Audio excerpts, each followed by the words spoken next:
O Yuji sempre usou um capuz vermelho, hein? Tava na nossa cara o tempo todo. Mas vamos pro capítulo. Review do capítulo 264. A batalha decisiva na inabitada e infestada de demônios de Shinjuku, parte 36. Será que vai chegar no 41? Não sei, né? Mas vamos lá. Eu vou usar um formato um pouquinho diferente hoje, tá? Porque muita coisa desse capítulo, que veio nesse capítulo, eu já falei antes. Deu a sorte, né, de ter acertado no Diesel. E é o Diesel, tá? Não é o que se te garba normal. Porque essa deidade, ela tem vários aspectos. Até dentro da cultura japonesa também. Tem vários, né? Mas a gente chega lá.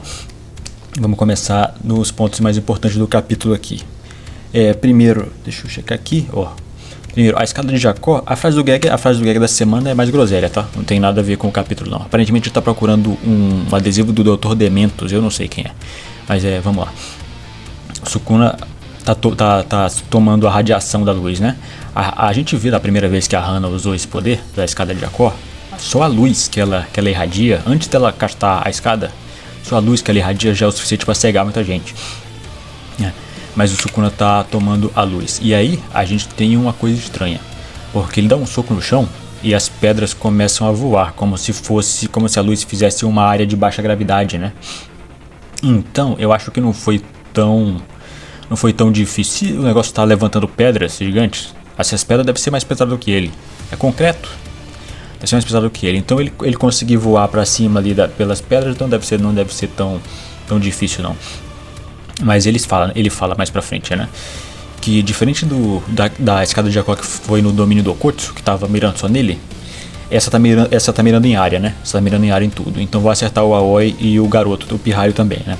E ele fala, se eu escalar o pilar de luz, eu consigo alcançar Anjo sem nenhuma interferência. Porque ele acha, né, que os outros não teriam coragem de entrar no pilar de luz, né? Foi por isso que ele subiu pela luz, galera. Pra ele não ser interrompido pelos outros dois, né? Pelo Todo e pelo Yuji.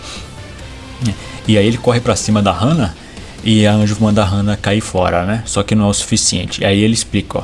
Como eles estão coexistindo no mesmo corpo, né? E você não tem nada forte o suficiente o teu corpo é fraco o suficiente, né? Você é nada mais do que uma técnica.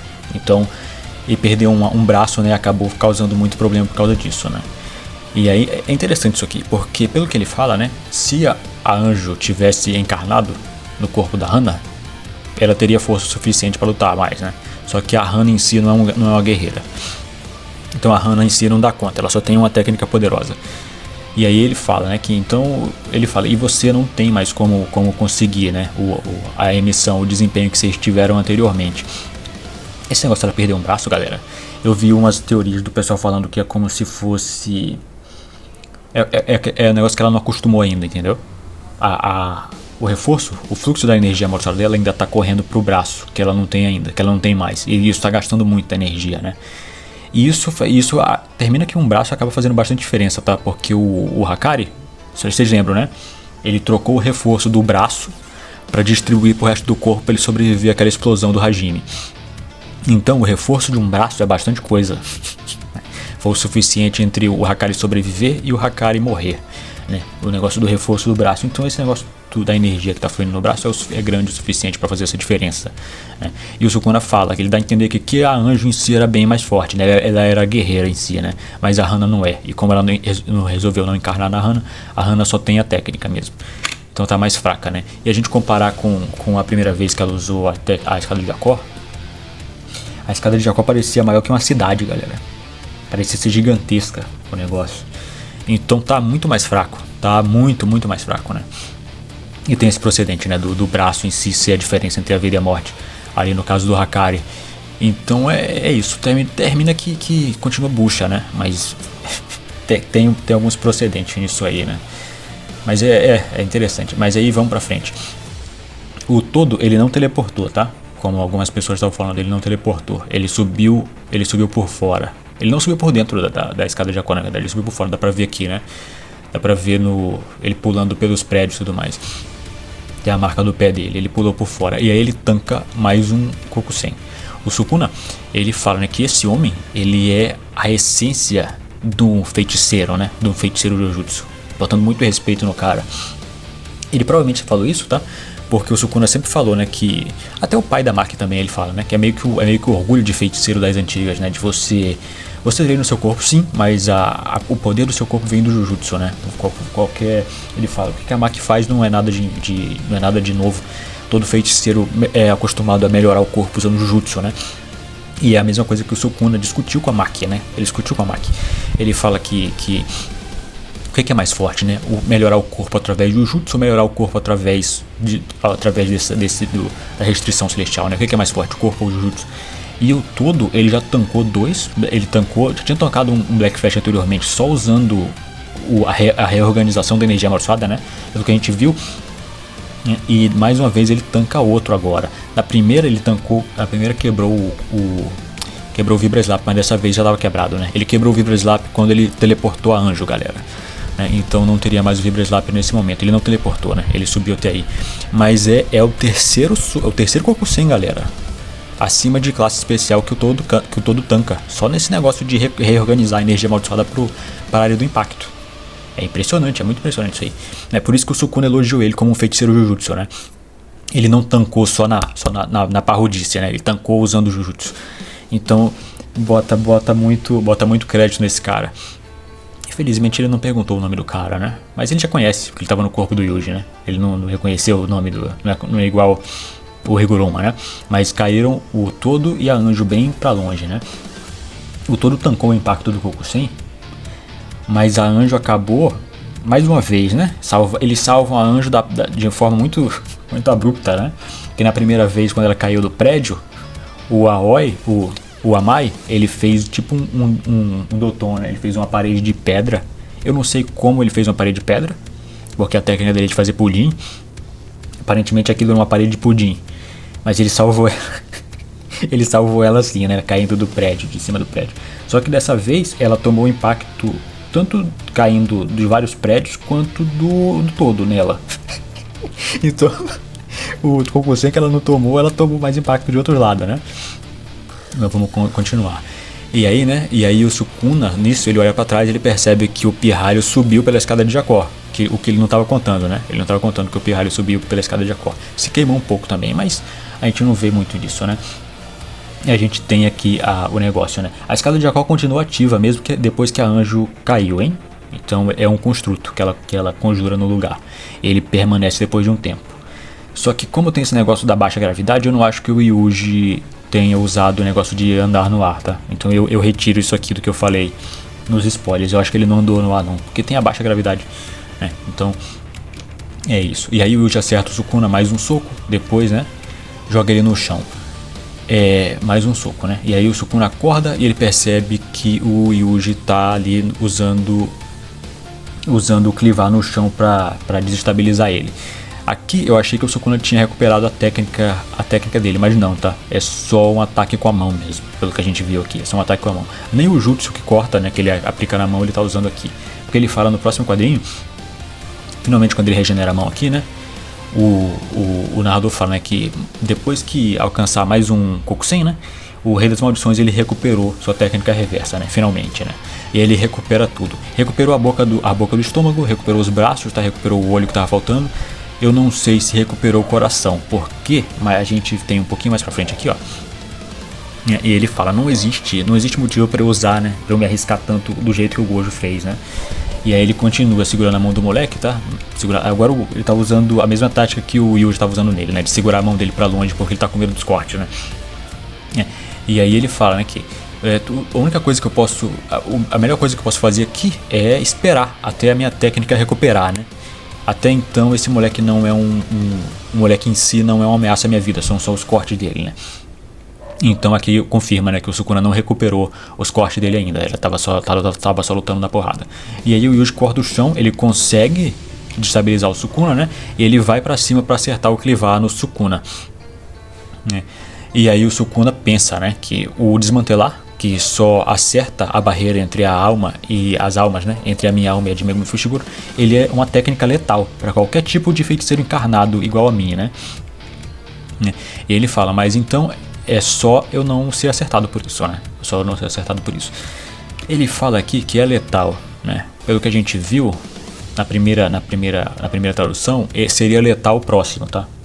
Ele tava na beira de morrer. Se ele tomasse mais um, ele se ferraria. Pelo que a gente viu, foi isso que aconteceu, mas a gente não viu ainda, né? Como foi que o Yuji imbuiu esses cortes na expansão de domínio dele. Mas isso fica para o próximo capítulo, né? Mas aparentemente sim, ia ser letal. E aparentemente o Yuji se reafirma, né? Como um exorcista foda aqui. Isso aqui volta para aquelas teorias de que ele era descendente do Abe no Seimei, hein, galera? Que o Abe no Seimei, né? Do clã de exorcistas e tudo mais, né? Do clã Seimei, na época da Anjo, eles eram exorcistas, pelo que a gente viu, né? Quando eles foram, a força do clã Seimei que sobrou, que eles foram enfrentar o Sukuna. Lá naquela época, da Era Heian, né? Eles eram exorcistas, e o Yuji aqui especializado em exorcizar feiticeiros encarnados, né? Interessante. E aí a gente tem um flashback, né? Flashback do Gojo, explicando, né? Que a expansão de domínio, ela gasta muita energia. Mas tem duas vantagens. A primeira é que você ganha uma melhora nos status, né? De acordo por causa do ambiente. Um ambiente propício, né? Isso aqui, né?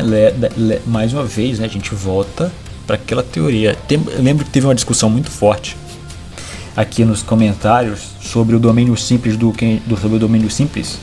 Só o domínio em si melhorar os atributos do usuário, né? Ou se era uma coisa para alguns domínios específicos, né? Ou no caso do domínio simples do Kusakabe.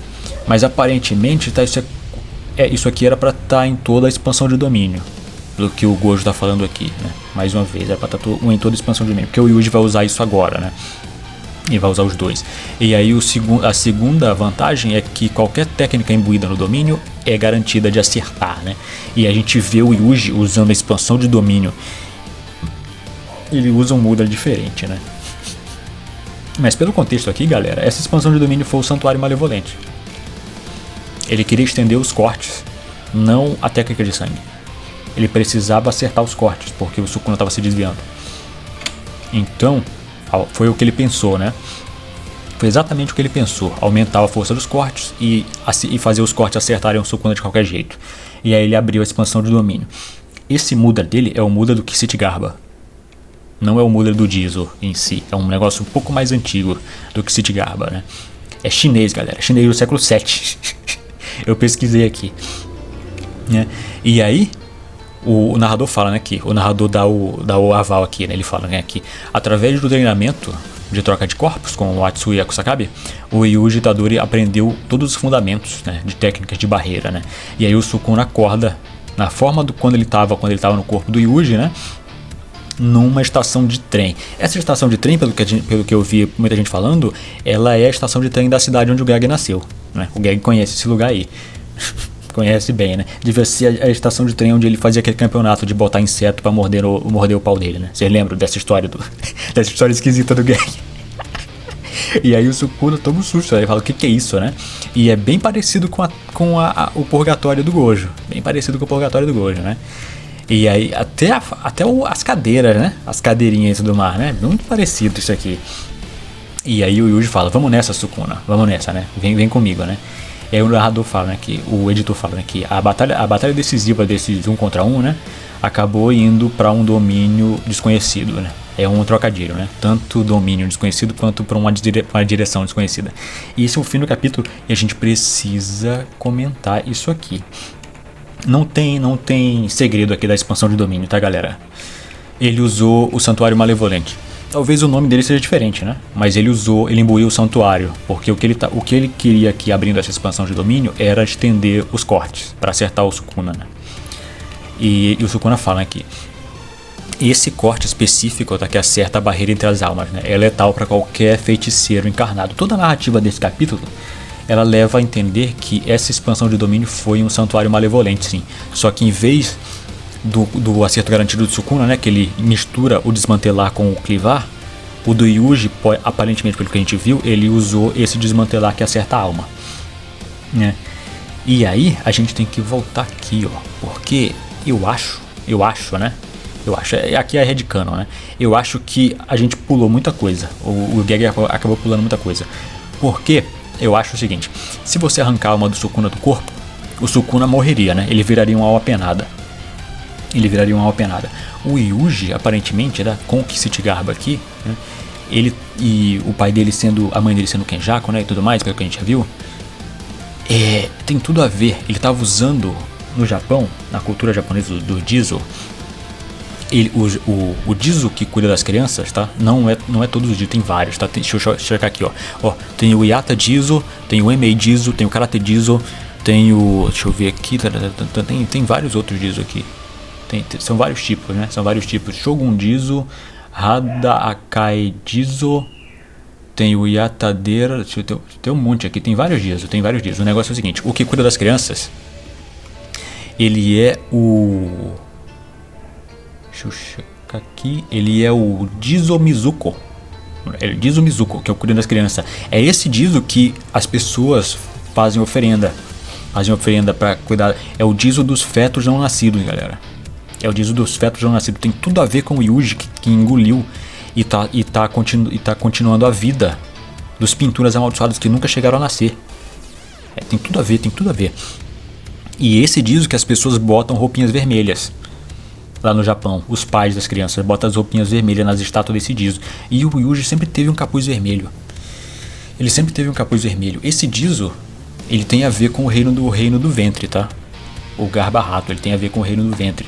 Enquanto o Jizo original, deixa eu checar aqui o Jizo original, ele apareceu primeiro no sutra chamado Kshitigarbha Bodhisattva Purvapranidhana Sutra, né? O sutra é o sutra dos votos fundamentais de Bodhisattva Kshitigarbha, né? Esse sutra foi traduzido pela primeira vez do sânscrito para o chinês no século VII, durante a dinastia Tang, né? Mas isso aqui, galera, é budismo chinês. E eu já falei para vocês aqui várias vezes que o budismo japonês ele vai para uma direção completamente diferente, né? Então tem uma porrada de coisa aqui, de vários Jizo, né? Do Kshitigarbha aqui, mas não tem muito a ver com o alvo desse do Yuji aqui, que o Gege usou, é o Jizo Mizuko, que é o Jizo que cura das crianças, é o Jizo que usa vermelho, é o Jizo que ele ajuda, né, as crianças que não chegaram a nascer a fazer a passagem correta, a passagem para o outro mundo, né? Então essa é a tradição aqui. Ele tem só um bastão, galera. Ele tem só um bastãozinho. Ele não tem muitas armas não, mas é isso. Isso aqui, eu acho que essa é a referência que o Gege está fazendo aqui, no caso do Yuji, né? Principalmente por ele usar o sutra, o mudra do Jizo aqui. Inclusive, tá? Tem uma certa confusão aqui, porque no review, nos spoilers, eu apontei um outro mudra, né? Que era muito parecido. Só que olhando aqui o mudra do Kshitigarbha, ele também junta os dedos. Então, nesse caso do que eu estou vendo aqui, não tem muita diferença entre esses dois mudras. Não tem muita diferença não. Eu vou botar os dois aí um do lado do outro, né? Um é o Daikota Nemoto e o outro é o mudra do Kshitigarbha, né? Só que um é de um deus violento e o outro é um mudra de paz, né? Mas tá, eu tô vendo aqui, ó, um monge aqui fazendo esse mudra e ele encosta os dedos, tá? O Yuji não encostou os dedos, mas ele encosta os dedos. Então pode ser... Será que é um falso positivo? Ele ser esse mudra do Kshitigarbha? Porque o monge aqui na vida real tá encostando os dedos. Né? Eu não sei, né? Não sei. Mas aí que tá. O Yuji usando... Eu tenho impressão, tá? Eu tenho impressão de que a gente pulou muita coisa. Porque ele usou a expansão de domínio e ele matou o Sukuna. E aí a gente volta no livro da Yuki. Eu tava olhando, tá? O Yuji fala. A habilidade que ele usou para se comunicar com a alma do Megumi não é uma habilidade natural que ele tinha, é uma habilidade que ele aprendeu. Ele aprendeu no livro da Yuki. Ele fala, eu vou conseguir acordar a alma do Megumi, né? Com algum procedimento do livro da Yuki. E aí a mesma coisa que eu acho que ele tá fazendo aqui com o Sukuna, galera. Esse pode ser o processo Kenjaku. O Kenjaku vende isso aqui. Pelo que a Tengen falou, o Kenjaku vendia esse processo. Só que ele vendia essa apoteose, né, para os feiticeiros jutsu, para alcançar o Nirvana e tudo mais. Ele vendia através do ritual Kodoko, né, que é o jogo do abate. Mas o Yuji pode estar fazendo algo para uma alma específica só. Nesse caso do Sukuna, tentar purificar a alma do Sukuna, né. Pode ser um processo. Provavelmente a gente não viu ele derrotando o Sukuna, o corpo do Megumi caindo no chão, E aí a gente já pulou para esse procedimento, tá? Porque o processo a corda Kenjaku, ela pega almas penadas, ela não pega pessoas. Ela pega almas penadas que estão vagando para o Bodhisattva que capturou, né? Ele levar essas almas para a iluminação, nesse caso, né? Para elas seguirem em frente. Então, eu tenho a impressão de que foi isso que aconteceu aqui. O Yuji capturou a alma do Sukuna. E a evidência, entre aspas, né, que eu tenho disso aqui é quando o Sukuna fala do irmão dele, que ele fala, o irmão dele, ele ficou vagando, né? E aí em algum momento ele caiu nas mãos do Kenjaku, entre aspas, mas provavelmente literalmente. O Kenjaku usou o processo Kenjaku para capturar uma alma que estava vagando, né? A alma do Jin. Então, eu acho que não é mais... Eu não acho que tenha caído nas mãos do Kenjaku de forma metafórica, não, galera. Eu acho que foi literalmente. Ele capturou a alma. Igual o Yuji fez agora com a alma do Sukuna, que devia estar vagando. Porque se ele arrancou a alma do corpo do Megumi, ele não teria onde sobreviver sem corpo. O Sukuna não é um fantasma. Ele não é um fantasma, como está envolvido com o Jujutsu, ele não ia virar um espírito vingativo. Então provavelmente a alma ia ficar vagando, ele ia subir voltar pro Sansara de alguma forma. Então o Yuji capturou a alma e ele vai tentar purificar a alma, é isso que eu acho. Mas essa é a minha opinião, vocês deixam a opinião de vocês aí. Inclusive, eu tô gravando isso aqui na sexta, tá? Porque eu quero lançar mais um Arsenal do Sukuna no domingo. Mas, se vocês quiserem que eu entre em detalhes sobre o Kshitigarbha, é do século VII, tá? Tem uma porrada de coisa aqui do século VII. Mas não tem muito a ver com Jujutsu, por isso que eu não botei isso aqui. Vai ser aquele negócio, né? É muita antropologia e não tem nada a ver com Jujutsu nesse caso. Então, vocês escolhem se vocês querem ver o Arsenal do Sukuna sobre o santuário no domingo ou eu entrar mais a fundo no Kshitigarbha aqui, na referência, né? Só que eu vou levar em consideração os comentários até sábado de manhã, tá? Que é quando eu vou começar a trabalhar no Arsenal do Sukuna. Se não tiver nada muito positivo sobre o Kshitigarbha, eu continuo trabalhando no Arsenal do Sukuna, tá? Mas é isso, esse é o meu review do capítulo. Eu gostei bastante, tá? Apesar dos pesares. Mais uma vez o Geg pulando, né, uma porrada de coisa. Provavelmente porque eu acho que ele tem medo de errar na renderização. Eu acho que ele faz isso de propósito, tá? Porque eu acho que ele não deu conta de renderizar o que ele pensou. E aí ele vai deixar para os próximos capítulos para ir contando aos pouquinhos. Mas é isso, eu acho que o Yuji ele usou o Santuário Malevolente, foi o santuário, pelo menos, né? Pelo menos a técnica imbuída.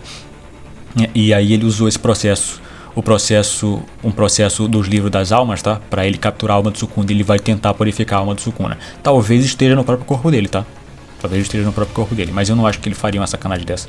Isso seria burrice, pô. Não precisa comer a alma do Sukuna. Mas é isso, esse é o capítulo, né? Eu gostei bastante, apesar dos pesares, né? Mas é isso, eu fico por aqui, tenham um excelente resto do fim de semana e até mais, galera. Tchau, tchau.